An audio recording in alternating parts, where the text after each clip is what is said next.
सिकंदर के बारे में सभी बच्चों ने भी पढ़ा है, आप लोग भी जानते हैं। जो नहीं भी जानते हैं उनको बता रही हूँ कि सिकंदर कौन था।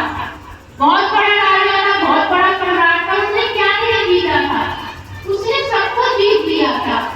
उसके पास बहुत सारा धन था, दौलत, सब कुछ था। ये राज्य भी मिला, उस राज्य को भी मिला, सबको अपने अंदर मिला।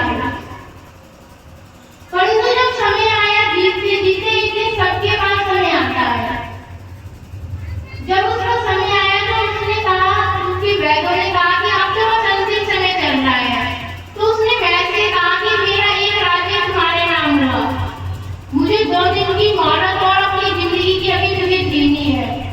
उसने कहा ये तो मैं ना कर सकूंगा। और वैद्य कहा कि मैं तुम्हें अपना आधा राज्य दे रहा हूँ, सिर्फ मुझे 4 दिन की और मोहलत चाहिए। ये तो मैं ना कर सकूंगा। और लोग कहते तुम मेरा सारा राज्य ले लो उस वैसे ही, परंतु मुझे तुम 4 दिन की जिंदगी और दे दो, कि ये मुझसे ना हो सकेगा। तो उसने कहा कि ये सब व्यर्थ करा के कोई मुझे एक दिन की जिंदगी ना दे सकेगा, मैंने तुम्हें जीवन कमाया। तो उसने कहा ठीक है, मैं लोगों को कुछ समझाना चाहता हूँ। जब मेरा जनाजा निकले तो मेरे हाथ जनाजे से बाहर हो, अंदर ना हो। कहते हैं स्टील की जो भी उनकी रीति रिवाज है, अंदर हाथ होते हैं। परंतु उसने कहा कि जब मेरा जनाजा निकले तो मेरे दोनों हाथ बाहर होने चाहिए, कि जब लोग आकर से पूछे कि इसके हाथ बाहर क्यों है, तो सबको बताना कि ये जितना भी मैंने धन दौलत, जितना भी मैंने कितना भी कुछ भी कमाया था, ये कुछ मेरे साथ नहीं जा रहा है। मैं खाली हाथ चलना था और मैं खाली हाथ जा रहा हूँ, मैं कुछ नहीं लेके जा रहा। तो ये तो हो गई सिकंदर की बात, क्योंकि वो आध्यात्मिकता को नहीं जानता था। कि बस वो ये सोचता था कि मैं खाली हाथ आया हूँ, मैं खाली हाथ जा रहा हूँ, मेरी धन दौलत नहीं है। परंतु आध्यात्मिकता में क्या बताती है, ठीक है उसके साथ धन दौलत नहीं जाता, मगर जब बच्चा जन्म लेकर के आता है तो उसके पुराने संस्कार उसके साथ आते हैं और इस जन्म के संस्कार उसके साथ जाते हैं। जो हम साथ लेकर के आए हैं वही हमें भोगना है, और अब जो इस जन्म में हमने करा है वही हम साथ लेकर के जाएंगे और वही हमारे काम आता है। तो आप लोग जीवन में क्या सोचते हो कि हमें कैसा कमाना है, हम क्या साथ लेकर के जाएं? ये तो सबको पता है, सबके अंदर नॉलेज है, सब इतनी आध्यात्मिकता समझ रहे हैं कि खाली हाथ आए, खाली हाथ जाना है। मगर परमात्मा का आध्यात्मिक तत्व में बता रहे हैं कि अपने पुराने जन्म के संस्कार लेकर के आते हैं और इस जन्म के संस्कार हमारे साथ जाते हैं। देह से जो कमाया वो यही रह गया। देह क्या है कि जैसे हम आते हैं बाहर से और हम घुंटी के ऊपर या किसी चीज के ऊपर हमने अपने कपड़े टांग दिए और हम फ्री हो गए कि हमारे कपड़े उस पर टंग गए, अब हम फ्री हो गए। तो इसी तरह से हमारा शरीर, मगर मैं तो वही हूँ, तुम्हारे अंदर तो कोई अंतर ना है ना, मैं तो वही हूँ, कपड़े ही तो उतारना है। तो सुख शरीर में कोई अंतर नहीं आया, तुम वही हो, वही हो तुम। तुम्हारे अंदर सिर्फ कपड़ा बदल गया है, दूसरे कपड़े तुमने हल्के पहन लिए, बाहर के कपड़े टांग दिए। ये तो एक बात की बात कि हमने सिर्फ शरीर को काट दिया, परंतु तुम्हारे मैं होने में तो कोई बदलाव ना आया, तुम तो वही हो। तुम बदल करना चाहोगे, शरीर तुम्हारे सिर्फ सूक्ष्म शरीर हो जाएगा, जो तुम्हारा मन है वो सूक्ष्म शरीर के साथ ही रहेगा। ये बाहर का शरीर तुम्हारी चमड़ी काली है, गोरी है, मरने के बाद सिर्फ ये एक तरह से मिट्टी में मिल जाती है, परंतु जो तुम्हारा सूक्ष्म शरीर है, तुम्हारी आत्मा है, और आत्मा के साथ जो तुम्हारा मन है वो तुम्हारे साथ है।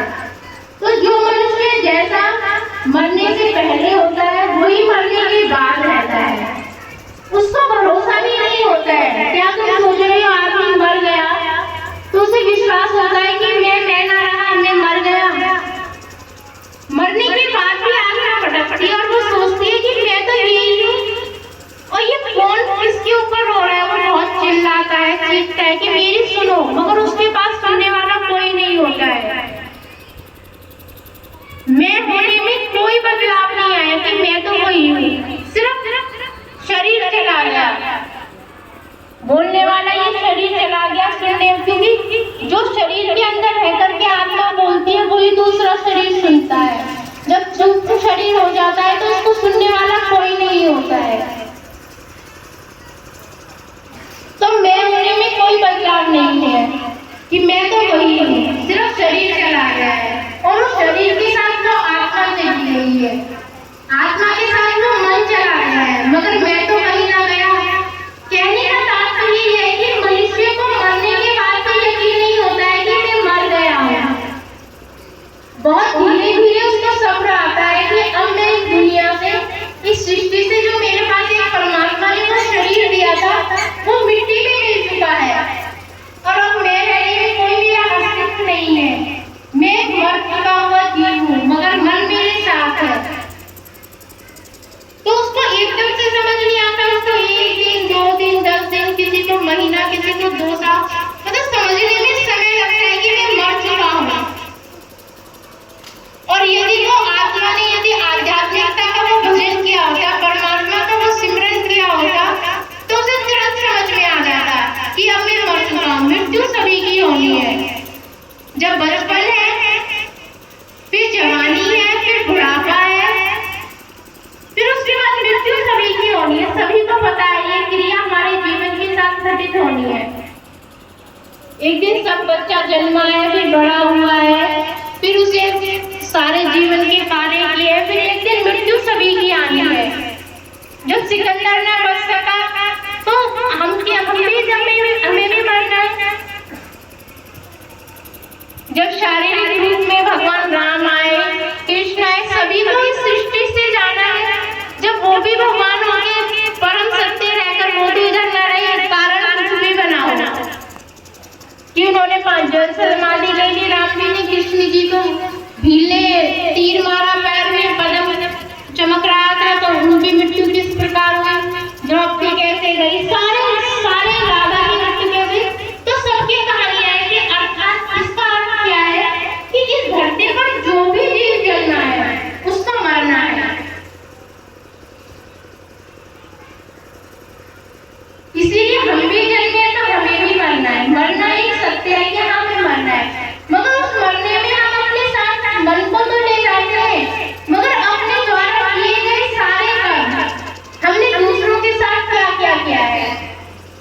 यदि मरने के बाद की स्थिति हमें पता हो, अब पता होने की तो यह कि आज जो भी हम सब यहाँ पर बैठे हैं, यदि आप में से सबको ये पता चले, किसी को पता चले कि मुझे कल मरना है, किसी को पता चले कि मुझे आज शाम को ही मरना है, तो आपका जीवन कैसे परिवर्तित होगा?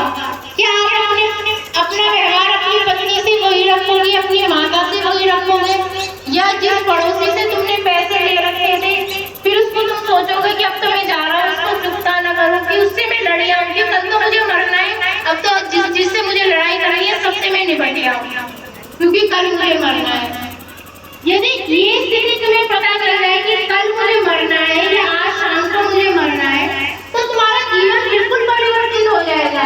तुम्हें इन लगेगा जिससे जितना मीठा बोलना हो उतना बोल लो, जितना भी जिससे प्रेम का, सिर्फ तुम्हें प्रेम कितना करना रहेगा कि जितना जिससे प्रेम करना है। तुम अपनी औलाद को गाँव में भरोगे, पत्नी से प्रेम करोगे, माँ बाप से प्रेम करोगे, अड़ोसी पड़ोसी अगर तुम्हें गाली भी देके जाएगा तो तुम यूं ना सोचोगे कि आज इसकी FIR करवाया हूँ, आज इसको मैं जेल में भिजवाया हूँ, कल तो मुझे मरना है।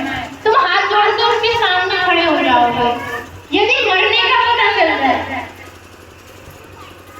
मगर तुम लोग सोचते हो तो यूं सोचो